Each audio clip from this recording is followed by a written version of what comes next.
Also back then, I think living in shophouses, we were a lot closer than what it is today, now living in an apartment.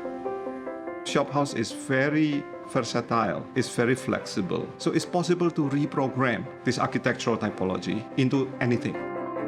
Coming back to something so uniquely Singaporean with Islamic rain eaves, Corinthian pillars, and even like dotted with Peranakan tiles. To me, you can't find anywhere else in the world.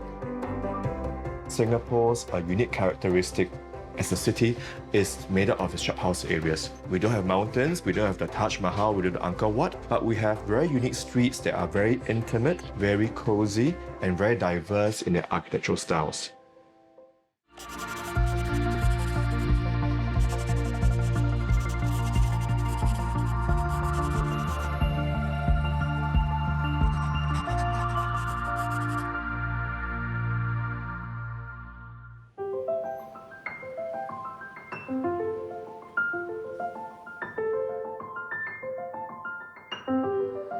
Geylang is a melting pot for food, and we find food from different cuisines, cooking styles from different countries. And I think that reflects the diversity of the community as well. I like to stay in Geylang because there are so many temples and also the other religions like Hindu temples and mosques. We love Geylang because it's really a very vibrant place. You can have 6 shopping malls within walking distance. The hair salon here, they open till past midnight.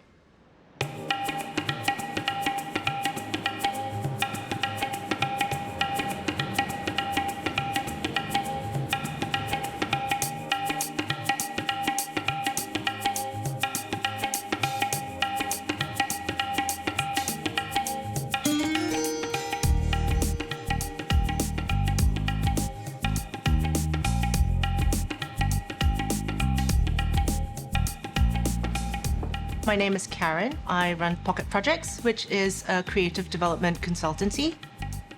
We specialize in the adaptive reuse of old buildings. In layman speak, is that we take old forgotten buildings and breathe a new lease of life into them and turn them into something cool and creative that's also commercially viable. One of the projects that we've done is called the LEUNG 24A Shophouse series. And it is a row of 8 shophouses in Geylang on LEUNG 24A. When we first came upon the project, the owners had a plan to actually knock all the rear bits together and build a slab block, turn it into a hotel, I think. But at the time, the market conditions were not very conducive for such a large project, and they were looking at, what other options they had to do something else. It was a bit like an experiment. So you've got 8 different shophouses. Largely from the outside, they look pretty much the same with subtle differences. But the idea was that inside, you would basically enter quite a different world in each one.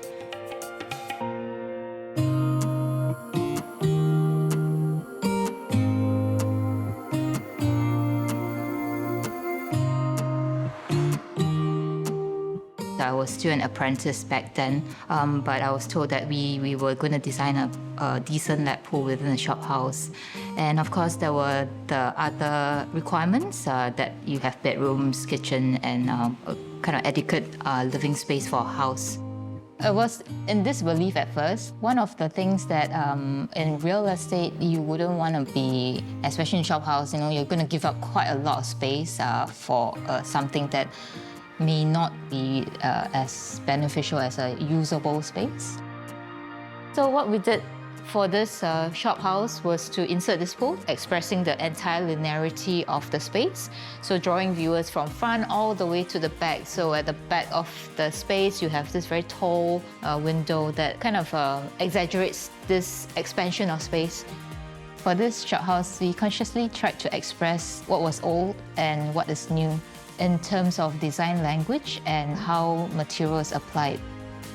If you go up to the upper levels, we don't want to merge the old and the new. It's something that we consciously tried to do in the project. We wanted to pay respect to the old. What's in the past will stay as it is, and we can consciously try to preserve. So our take on this project was to preserve that space. Because I think when we start to talk about conservation, we necessarily have to insert something new.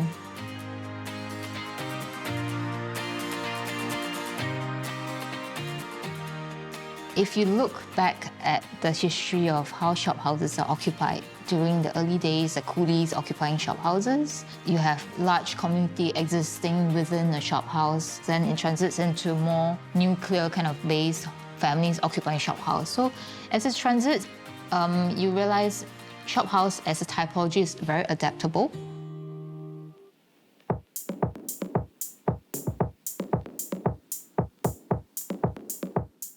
You know, shophouses have always had a dual life, right? I mean, if you think back to what they were when they were first made, it was a shop on the lower floor and then it was a house above so that people could, you know, run their little business and then go upstairs to go back to normal life. It's kind of embedded already in the shophouse type.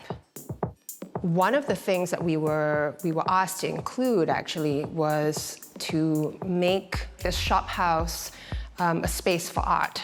The idea being that people who really liked art would come and live here. You know, this idea of, you know, art and yet a home. And so we thought, well, why not make a gallery house? And we call it Gallery House because this has two addresses. So the front is the house, and the back really was the main gallery space, and it has its own entrance off the back alley. That is the contemporary face of the house, the gallery face of the house. It's fun because if you look at the shophouses from the front, from the lorong side, you will see that they all look pretty uniform, maybe slightly different colors because they all follow the conservation guidelines. But from the back, we were allowed to be completely contemporary. So you can see here in the row, all the different houses have totally different expression. We realized that we could play with certain elements in this project to give it that sculptural quality. We thought, well, why not make the staircase into a piece of sculpture within this light well? So light wells are a common element in all shophouses. And in so doing, it would kind of twist and contort and itself have a very muscular sculptural quality that could be seen even if we used very simple materials. People who came into this building to always be aware of what is new versus what is old, and what is gallery versus what is house. Not this, you know, very stark sort of, you know, line of divide, but there is this conversation that the house is having. At the end of every conservation project, there's an officer from the URA Conservation Department who has to come and inspect. As he was leaving, he gave us an amazing compliment. He said, you know, you really kept the feeling of this place, of this conservation shophouse, even though it's a very contemporary take on it. You know, to us, that was the ultimate compliment because it's about how to create a feeling rather than just going by the book and ticking off the checklist. So for conservation in Singapore for URA, we look at the facade, we look at the structure, we also look at the traditional building materials and the internal arrangement because they all come together to give you an understanding of how our pioneers or our ancestors built and lived. And it also gives us an idea about how old buildings, before the era of air conditioning, designed for comfort. It was all about how can we engage to actually experience shophouses in a different way. It was therefore about creating a collection, and architecturally it was about, you know, exploring what you could do with the typical shophouse form. I think what's exciting for people who come and see the collection is that they have an opinion. I mean, they have a reaction. I like this one better than the other. So there is that natural engagement that the project allows with people. And you don't have to be knowledgeable about architecture to have a reaction, to like it or dislike it. And that's the whole point of this project. It's just to make it all a lot more accessible to just anyone. We deliberately built them flexibly so that they would cater to all sorts. So we've had young families, we've had couples, housemates, a creative agency, live-work, community move in. Now there's the emergence of co-living. The shophouses we've developed fit really well into that.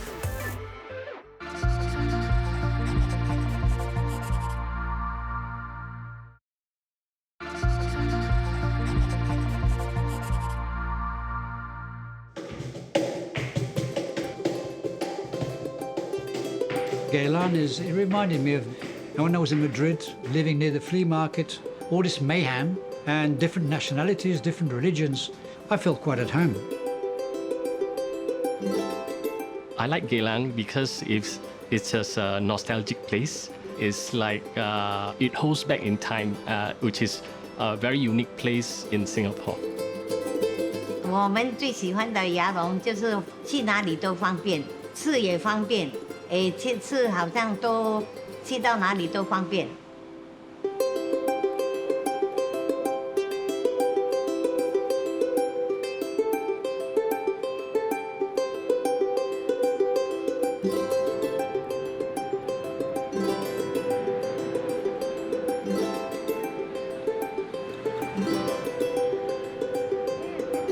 At the time, Geylang was mainly known for its red light district, food, basically mostly that. But when we took a walk around the neighborhood, we realized that there was so much more than that. There's old trades, on the street. There's the traditional Chinese medicine shop, for example.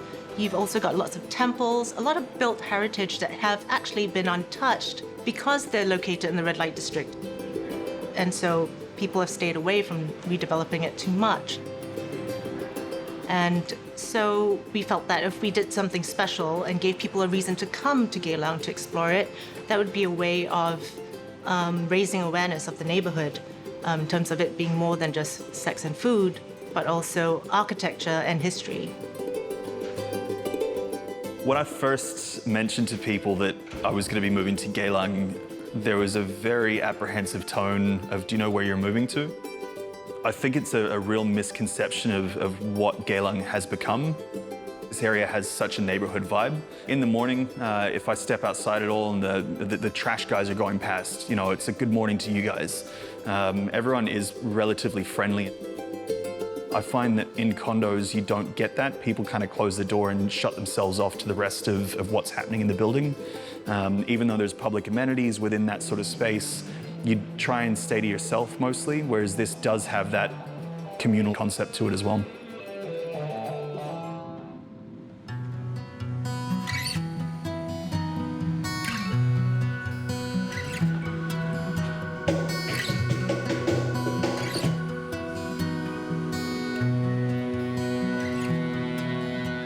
We just witnessed the transformation that people are moving in. A lot of the dilapidated shop houses were improving very significantly in very pretty ways, I must say. So the more we have cultural, art, and so on activities going on in Geylang, our reputation would improve. Through the 3 years during which we were doing this, I really just literally got to know the neighbors. This is unit number 7, and it's actually right smack in the middle of the project. It's been a family home for generations. They have always been in the TCM trade. I have really fond memories of this place because during the project, this would be my little haven of respite. So I'd come and visit like the auntie and her daughter. Yeah, and so it's really nice to come back and find that they're still here. Stuff like this really is very precious. That's the history of the street.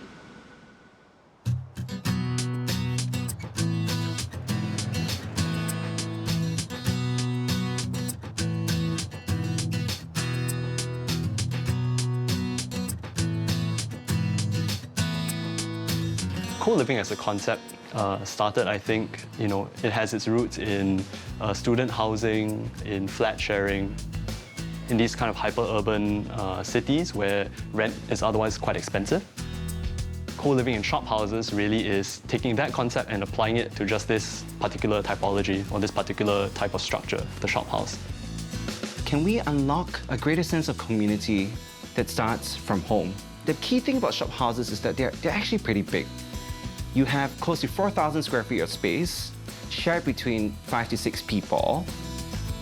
You're in the shop house, it's co-living, but it's not your adult dorm sense of co-living.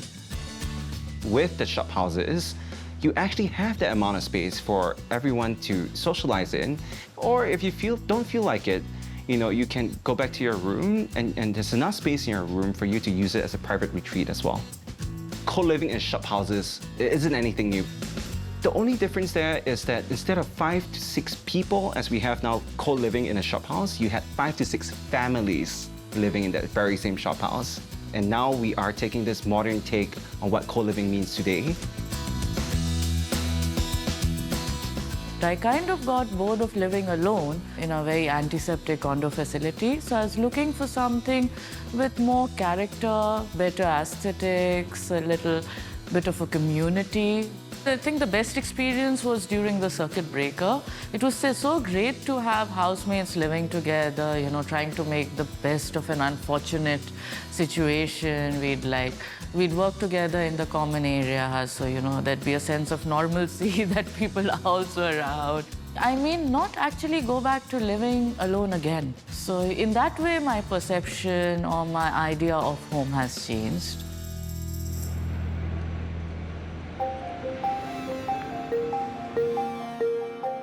Now we are living in the shared economy. Everything is breaking down into a small units of economy and small unit of living. And this can be combined together quite nicely in the framework as flexible as a shop house. So I see this, the strength of this typology actually for accommodating the future is by the possibilities of this reprogramming and reconfiguring the same typology with a new lifestyle. But of course, there is a kind of memory, a kind of identity belong to this specific typology that needs to be kept for the future. So if you want to keep the authentic form of a building, you just make sure that any new additions or changing, it doesn't affect the integrity of the structure, of the architectural features of that buildings. These buildings embody the individual and community stories of the people who live through it. That is its value. So to live in the place, you need to keep enough aspects unchanged so you know where you came from. But you also need to build on it because you're going somewhere. We are not living in a museum, and we shouldn't live in a museum. So that is why we always try to balance change in old areas, because we want to make sure that the present generation has enough of inheritance from the past, but also will create an inheritance for the future. The recent pandemic actually has changed the perceptions of users, of clients, but even architects, that probably the future we will demolish less, we will reuse more. The sky is the limit. That's why we have architects, we have designers, we have young people with new ideas. And then we have this framework that is quite open for innovations. So start from these principles of adaptive reuse, of recycling the old wisdom into new needs, to fit into new needs and to solve new problems.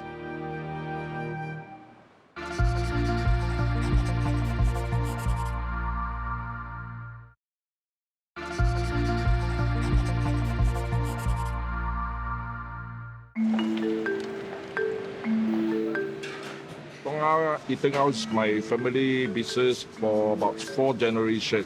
People like my car toast and my coffee. From Monday to Saturday, it is Chinatown. On a Sunday, where the temple is crowded, it becomes an Indian town. I want to build a Malay town. The 3 races will have to integrate.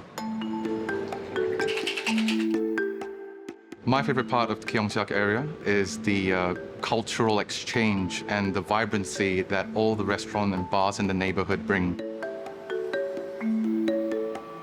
So you have your bars, old school coffee shop, you have your bakeries, you have zicha restaurants. There's really something for everyone.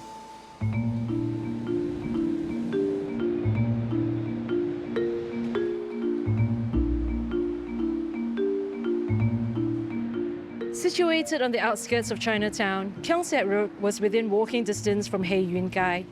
2- and 3-story shop houses influenced by Art Deco architectural style line both sides of the street on Keong Road. These pre-war shop houses were designed in a simple style with clean lines bearing minimal ornamentation, giving it a classic, timeless form.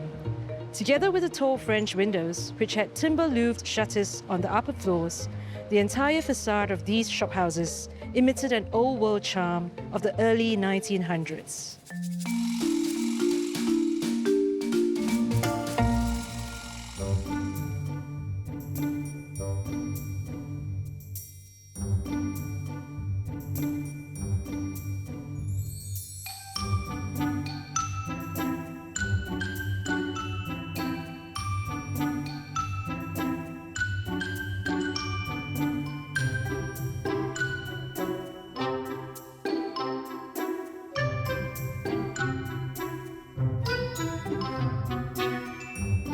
My grandmother is a mate. She came from China during the 1930s. I think you would call them your first generation of amas, where they are the ones that would probably be employed into private residences to take care of household chores.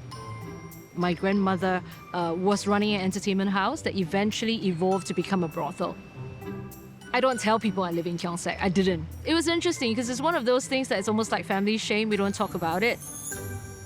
When I hit puberty at the age of about 11, 12 years old, I started noticing, men loitering around. I started seeing ladies dressed in very pretty dresses. And with all the hushed conversations that, adults were having, I started realizing that there was something going on. And I think that became my realization of what Keong Saik was.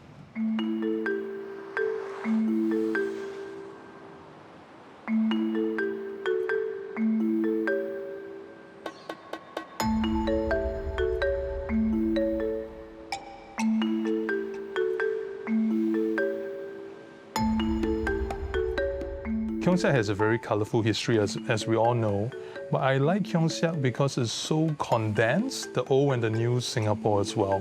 Along the same street, you have the old establishments, but likewise you have the new Michelin-star restaurants that represents the cosmopolitan nature of how Singapore is developed.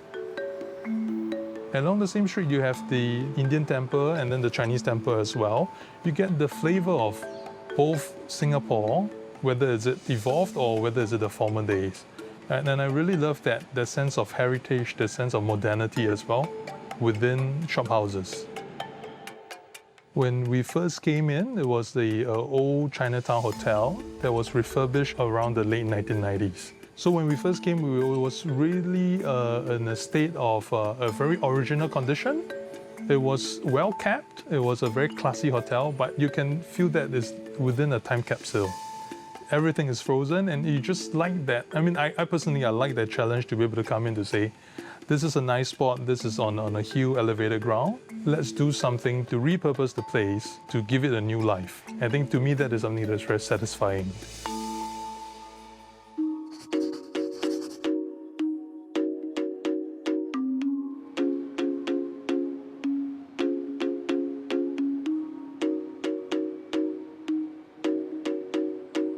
The initial brief was they wanted a boutique hotel, of course, and it must be something that is totally different, something more refreshing, and also the consideration of how do we make full use of tight spaces.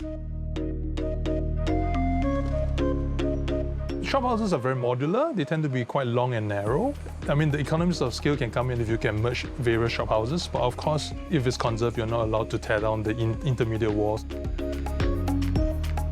We have to respond to the different requirements of trying to bring daylight into every room as much as possible.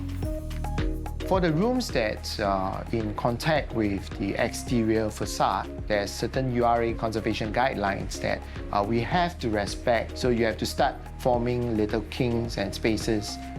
And how we deal with those kinks, it becomes a space for a study desk or even a little pantry space that you can look out over the conservation windows. For some of the rooms that's not in contact with the exterior facade, one of the strategies that we use is to introduce skylight into the space.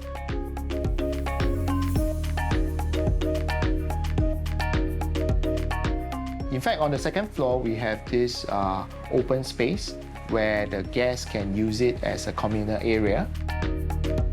We have 45 unique rooms with 45 different layouts. There's also an opportunity whereby guests are encouraged to come back again because they can try out different rooms, different angles, and different types of surroundings. We engage two local artists. One of them is Tricia Liao. She's a digital artist. The brief to her is essentially create images that kind of blends modern society with the urban jungle. She did that through digital manipulated photographs and composites, and that is being represented on our art murals. The other artist that we engaged was Danielle Tay. She did for us a 13 meters high hand-painted wall mural, and that is actually within our lift shaft. And there's a glass lift. The artwork is about different stages of the jungle. Quite a mesmerizing artistic journey when the moment a guest steps into our hotel. I like that it's like very artistic themed. You know, there are people who like paint on the walls here. It's really different from my other staycation experiences. Brings back a bit of olden day vibes, but revamped with something modern and contemporary. Every part of the space is also bespoke. Every corner you turn, there's a surprise waiting for our target audience.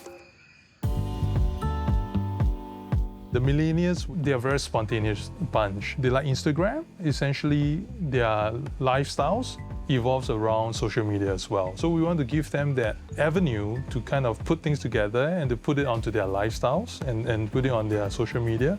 I think essentially it becomes a very technologically driven, but how do you make the tangible, such as a shop house and a space, to be able to be amplified on their digital platform?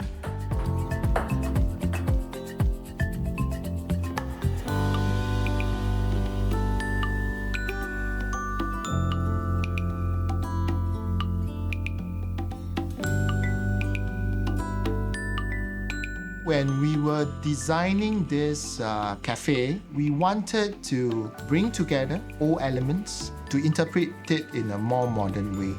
The selection of materials was intentionally things like terrazzo finishes, even for the table, even rattan finishes for the furniture. They come together to become some sort of a fusion of the past and the present. These buildings are sort of like a remnant of the past, just remind you how things used to be. They don't really make buildings like that anymore, so I think it's beautiful that they are repurposed and still kept around so that, you know, still keep a little bit of old Singapore alive. The real estate game is not just about having places and then you just lease them out or you just sell them. You need to be able to come up with a concept, a certain lifestyle that attracts people to come into the place. And I think we have a right conduit. We have the shop house. Right now is how do you breathe life into the shop house and how do you attract the next generation to come in and to be able to fulfill, you know, their ambitions, their aspirations or ideals within the shop house.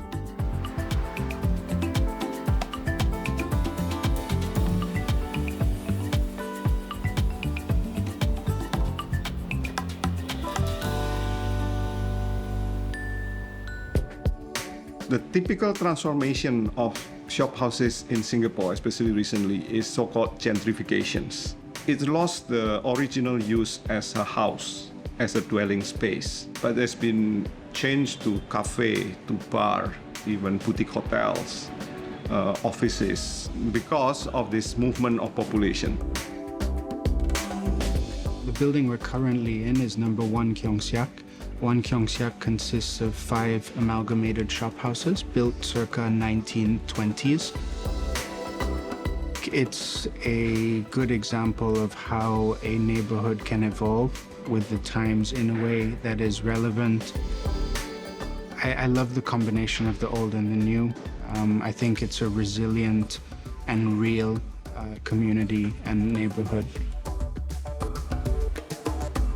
The broad offer of Keong with institutional local eateries here since 20-30 years and this brand new international restaurant makes a unique place. That's why everybody loves to come to Keong. I think it's great, you know, to have seen Keong transform over the years. The transformation brought with it renewal, newness. That keeps the whole place alive in a sense that when people are coming in and, you know, we're still able to tell stories about the place, that allows a discovery as well of what the place is. Shophouses have lent a unique flavor to many neighborhoods across Singapore, including Keong. Perhaps because of just the visual attractiveness that they present to the viewer. There's so much detail. There's always something to see on each building, because each building, depending on who designed it, who built it, who lived in it, had a certain manifestation. So you can tell this is a house of this clan or that community, right? Coming together, they form a wonderful aesthetic ensemble. For a lot of people, they assume that conservation is just for the facade. But the true spirit of conservation is beyond facade. It's about understanding what's important about a building and managing change such that whatever's important is sustained in the future, while change allows it to take on new value. As long as you have a permanent people who stay in relatively long period of time in the neighborhood, then you have the sense of neighborliness. And when you have this sense of neighborliness, you have a neighborhood and you have a community.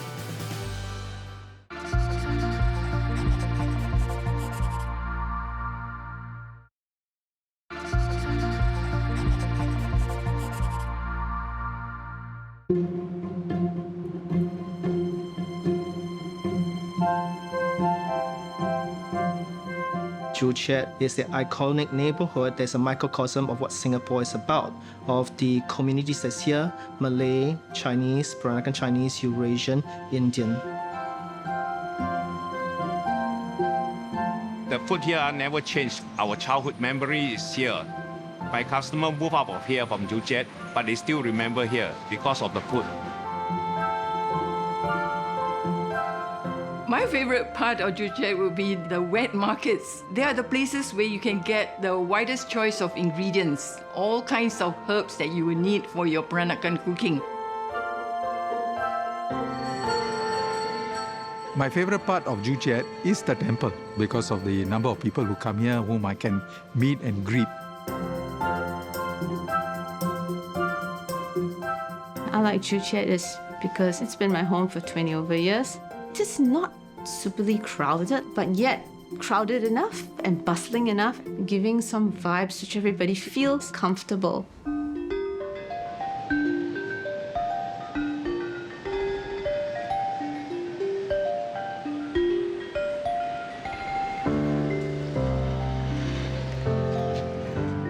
The whole of the Chiat, it has a very unique environment that is different than what you're gonna experience in the more central zones like Chinatown, Emerald Hill, or Ken Hill.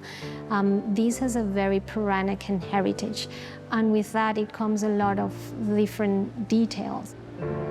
I mean, the Peranakan culture was full of detailing coming from that melting pot of cultures, right? So you have the very rich color tonalities, the very rich decorations that are not only in terms of a paint job, but are also in very intricate details that were happening in the facades. And the beauty of it is that the neighborhood is still very much habited by the Peranakan families, right? So you get a lot of fantastic Peranakan food, Chinese, Malay food. That melting pot is still here, and that is very interesting, and it's very nice to be part of a team of consultants that is still keeping that heritage alive.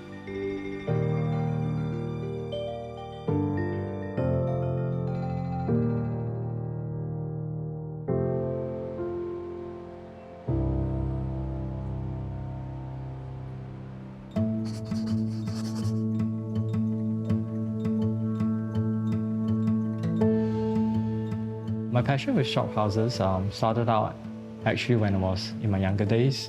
And I was always curious about how the design of the house and how it looks so different, you know, when it was built.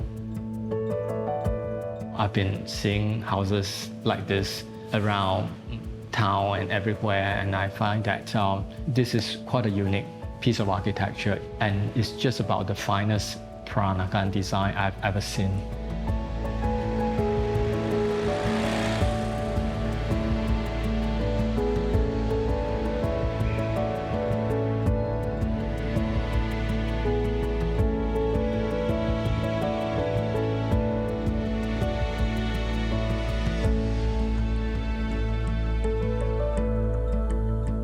I could see that the previous owner were along the years trying to modernize the house, but what they have done is really sort of destroyed the original look of the house. So my brief to the architect was very straightforward. Do whatever you can to restore the house to the original state. One of the elements that was very interesting of the whole restoration process was all of the windows and the facade motifs. So if you look, we have French windows, we have the transom, which is all of those floral elements on top of the windows. They have floral motifs, more from a Republican era, which you don't see them in many of the houses in Singapore. So we had some original ones, therefore we could replicate them and recreate the ones that were missing. In addition, we had to recreate all of the timber doors and windows and screens for the lower level because they were non-existent.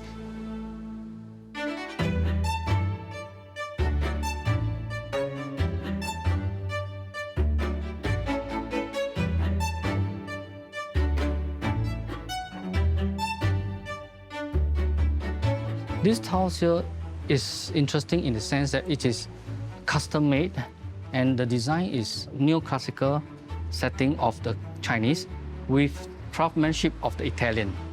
These tiles are known as encaustic tiles. So this is custom-made and commissioned. In the olden days, shop houses usually carry with the ornaments that suggest the status of the owner. You can see that in the motif, you can see that in the frescoes, you can see that in all the kind of moldings also. So when you look at this house, it has got the majestic and looking command of view on the side of the balcony, but yet he subtled it with floral patterns on the side. It suggests that this owner is mindful about his status, that he should not shout about it. This majestic balcony versus the subtlety of the motif that brings it a very well-balanced home. There is a challenge to restore or to keep the old ornaments and old materials within the interior of the buildings. The first challenge, of course, is the authenticity. How you can find the same building material, the same craftsmanships to be able to restore following the original materials and techniques they used in the past. The second challenge, of course, is to adopt into the present building regulations about the fire safety, universal accessibility, how to fit in equipments like air conditioning, like the electrical rewiring, and so on. The third, I think, most serious challenge is to make it relevant to most people on these generations. It's about lifestyle. If you used to live in the condominiums, in the modern housing estate or SDB typology, and how can you reconnect with that kind of space? So if you take a look into these lucky shop house examples that won the UNESCO Asia Pacific Award for Heritage Conservations, for innovations, you can see the whole range of possibilities has been implemented into that specific unit. You have an original, authentic look of the facade on the front house. But once you enter the house, you see some changes, like stripping off all the plasters and the insertions of the steel structure at the middle, the removal of the upper floor that switch into the present condition, but at the same time also maintaining the material authenticity of the inner wall. And then you move beyond the courtyard, you can find a new utilitarian, modern, very contemporary minimalist box that fits very well into the needs of that family. But because that unit was built on the empty plot at the back, it doesn't really destroy anything. So conservation means able to adapt into the new needs with less demolitions, a lot of recycling, an ability to keep the original features and original elements of the typology itself.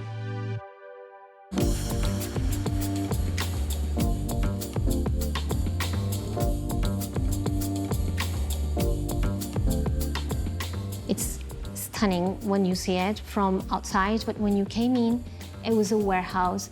It was dark, there was no light, there was no ventilation.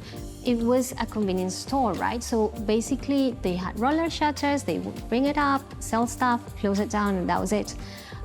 So the whole ground level required a new facade. It's like facelift in full.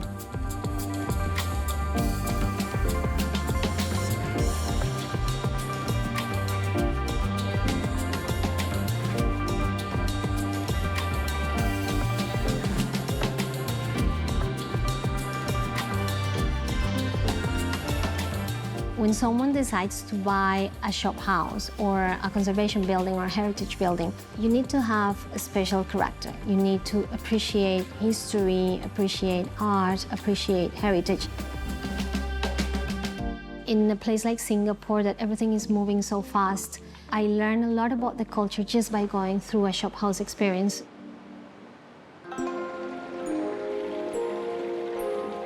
We took full advantage of having a courtyard in this house. That's how the original house is being designed. That brings in a lot of lights and make it area. I had the idea of making the courtyard into like a Japanese Zen kind of a garden design. So I brought in the Japanese bonsai, and that gives me a sense of tranquility and calmness as I go about trimming the trees or caring for the trees and enjoying how the trees actually blossoms and grow.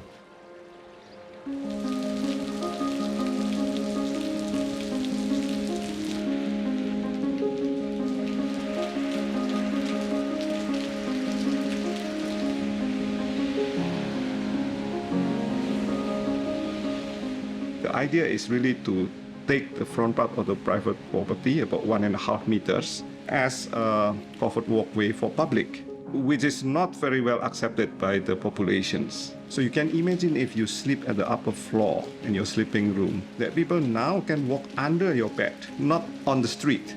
If you sit in the living room, then you can see someone, a stranger, peeking into your windows, and that creates inconveniences. One of our biggest concerns is quite open to the public. So beyond the house, you're very close to the traffic. What we get actually is a lot of wedding couples taking photography outside the house. They love this backdrop of the house and the features on the external sides. Having stayed here for 5 over years now, we are just kind of get used to it. We think that all this activity is part of the fabric of the neighborhood. Preserving the conservation house like this is really to showcase the past and allowing the future generations to understand and appreciate how we have evolved from those days to the modern settings nowadays. That past will never go away. My idea of a home is certainly having a warm family to be with. This house draws people and brings people together to have a very nice piece of conversation. It's a piece of art itself.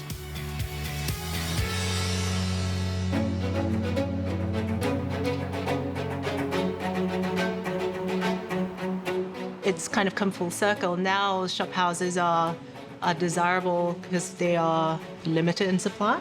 They're limited in supply, the heritage status attached to it, so there's some element of cool and prestige.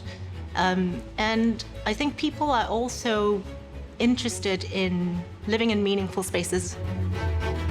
Whether it's the Singaporeans or our foreign friends, they can relate to that, hey, it's part of this space. Singaporeans used to live, grow their families. They used to have commercial activities. They used to earn their living and make their money. And I think that should be remembered and should be carried on, in whatever shape or form. But as long as that structure, as a shophouse, the architectural form stays, it's up to generations to think about how do you evolve within that framework.